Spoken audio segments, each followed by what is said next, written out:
এখান থেকে আমাকে দেখছেন, একটাই অনুরোধ করব। সেই অনুরোধটা হচ্ছে সবাই একটু মন থেকে দোয়া করুন। প্লিজ অনুরোধ করছি, মন থেকে দোয়া করুন।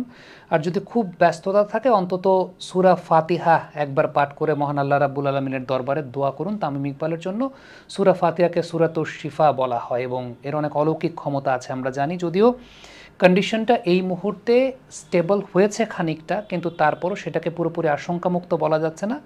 আজকে সকালে তো পুরোপুরি আশঙ্কাজনক অবস্থা ছিল এবং একটা পর্যায়ে পালসও খুঁজে পাওয়া যাচ্ছিল না।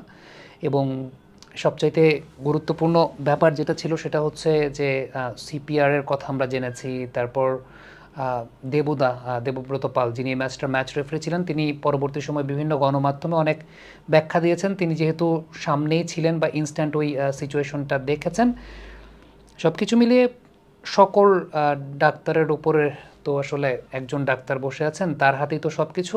তার অশেষ রহমত যে এই মুহূর্তে কন্ডিশনটা একটু স্টেবল হয়েছে। তবে সেই সঙ্গে ডক্টর সাহেব যারা ছিলেন সেই জায়গাটায়, যে হসপিটালে ট্রিটমেন্টটা হয়েছে, সেই সকল ডক্টর সাহেবদের প্রতিও একটা কৃতজ্ঞতা অবশ্যই প্রকাশ করতে হয়, কারণ তারা তাদের কাজটা ঠিকঠাক মতো করেছেন, অত্যন্ত আন্তরিকতার সঙ্গে করেছেন এবং যথেষ্ট প্রোঅ্যাক্টিভ তারা ছিলেন।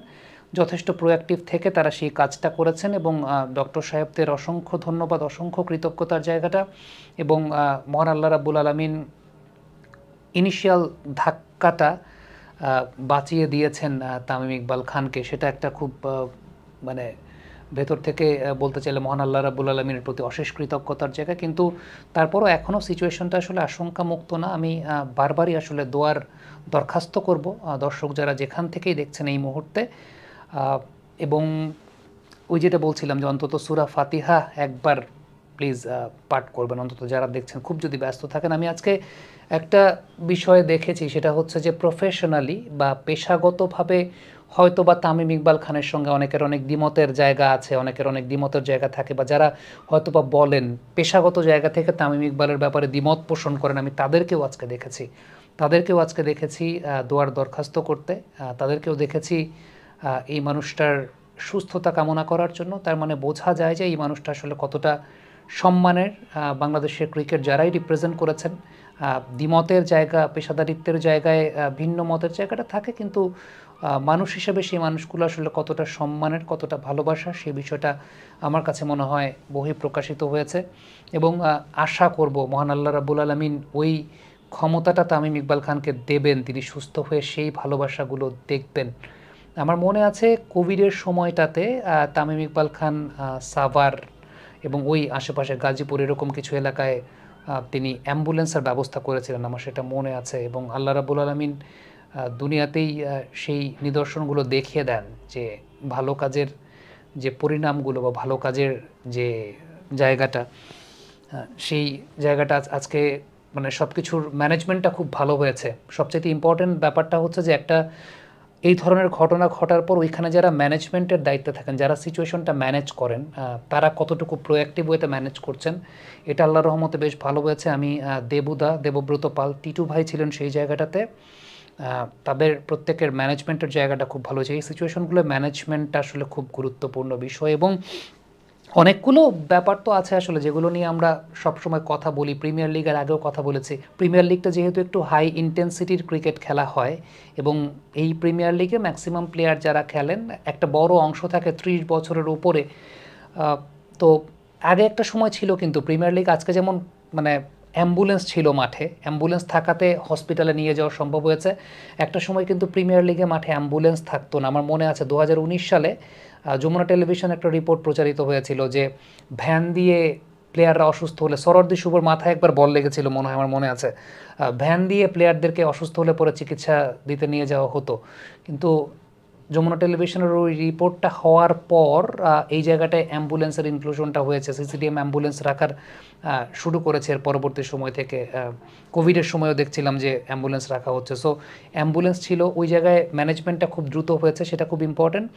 এবং সবসময় একটা কথা বলি আসলে, এখন আজকে এই সমস্ত ব্যাপার নিয়ে মানে কথা বলার খুব বেশি ইচ্ছাও নাই, তারপরেও প্রিমিয়ার লিগের যে বিষয়টা, যে বিকেএসপিতে যখন খেলা হয় অনেক দূরে, মানে ঢাকা শহর থেকে অনেক দূরে, একে তো প্লেয়ারদের ওই 4টা 5টার সময় উঠে আগের রাতে ঘুমটাও ঠিকঠাক মতো হয় না।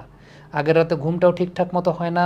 প্রিমিয়ার লিগটা যে ওয়েদারে আমাদের খেলা হয় সেখানে বিকেএসপিতে 3 ঘন্টা 2 ঘন্টা 2.5 ঘন্টার জার্নিতে গিয়ে তারপর ম্যাচ খেলতে যাওয়াটা, বিশেষ করে আগের রাতে যেহেতু মানে 5টার সময় রওনাই দিতে হয়, ঢাকা থেকে 5টার সময় মোটামুটি রওনাই দিতে হয়, কারণ ইপিজেডের যে জ্যামটা আছে, ইপিজেডের জ্যামটা মোটামুটি 6:30টার পরে যদি আপনি ইপিজেডে যান তাইলে মোটামুটি 1-1.5 ঘন্টার একটা লক খেয়ে যেতে হয়। সো ওই একটা তারার জায়গাটা থাকে, আগের রাতে ঘুমটাও ঠিকঠাক মতো হয় না, স্ট্রেস তো অবশ্যই কাজ করে। তো ওই যে বিকেএসপিতে খেলা হওয়ার জায়গাটা নিয়ে তো আমরা দীর্ঘদিন আসলে কথা বলেছি, তার মধ্যে যে ওয়েদারে খেলা হয়, এরপরে 50 ওভারের খেলা, আর প্রিমিয়ার লিগটা যেহেতু একটু হাই ইন্টেন্সিটির খেলা, কিছু প্লেয়ার আছেন যাদের বয়স ম্যাক্সিমাম প্রায় 20-30% প্লেয়ারই আছেন যাদের 30-এর উপরে বয়স। সো ওইটা একটা ট্রানজিশনাল ফেজ নিজের বডির জায়গাটাতে। সো সব কিছু বিবেচনায় সবসময় তো এই ব্যাপারে কথা হয়। আমার কাছে মনে হয় যে এখন ওই সচেতনতার জায়গাটা একটা ওয়েক আপ কল অন্তত। আমরা তো পূর্বাচল স্টেডিয়াম করার জন্য মাঠটাকে আমরা প্রিপেয়ার করতে পারি নাই। এর মধ্যে তো আসলে ঢাকার আশেপাশেই বা ঢাকার কাছাকাছি মাঠ রেডি হয়ে যাওয়াটা আসলে উচিত ছিল। সেটা নিয়ে তো প্রচুর কথাবার্তা বলেছে। আজকে দেখেন একটা বিষয়, যে যখন এই ঘটনাটা ঘটেছে তখন কিন্তু সবাই এই চিন্তাটাই ছিল, কি করব, ঢাকায় নিয়ে আসবো নাকি ওইখানে চিকিৎসা করাবো। কারণ উন্নত চিকিৎসার জায়গাটা নিয়ে আমাদের সবার মধ্যে এক ধরনের একটা শঙ্কা কাজ করে যে ইকুইপমেন্টাল সংকটের জায়গাটা থাকতে পারে ঢাকার একটু দূরে যে সমস্ত হসপিটাল আছে। সো ওই চিন্তা করতে করতেই কিন্তু অনেক দেরি হয়ে যাওয়ার কথা। তারপরও আল্লাহর রহমতে মানে ওই ক্রিটিক্যাল ডিসিশনটা নিতে পেরেছিলেন দেবুদা, টিটু ভাই যারা ছিলেন, যে ঠিক আছে তাৎক্ষণিক স্থানীয় হসপিটালে নিয়ে যাওয়ার জায়গাটা। কিন্তু ওই যে সবার মধ্যে একটা আশঙ্কা কাজ করে যে ঢাকায় নিব নাকি নিব না, ঢাকায় নিব নাকি এখানে করাবো, এটাতেই অনেক টাইমটা আসলে দূর হয়ে যায়। সো এগুলো একটা ওয়েক আপ কল আসলে। এটা নিয়ে তো রোজার মানে যখন শুরু হলো প্রিমিয়ার লিগ তখন থেকে তো অনেক কথাবার্তা আমরা বলেছি বা বলছি, বা সবাই তো আসলে বলছে। তো মানে এরকম একটা ইনসিডেন্ট ঘটার পরে এটা নিয়ে আবার কথা বলতে হবে, এইটা তো কখনো আসলে কারোর জন্য কাম্য না। যাই হোক, এইসব নিয়ে কথা বলার বহুত সময় আছে। আপাতত মানে চিন্তার জায়গা যেটা, আবারও রিকোয়েস্ট করব, দোয়ার দরখাস্ত থাকলো অন্তত, মানে ব্যস্ত থাকলে অন্তত সূরা ফাতিহা পড়ে আল্লাহ রাব্বুল আলামিনের দরবারে দোয়া করবেন প্লিজ। Thank you.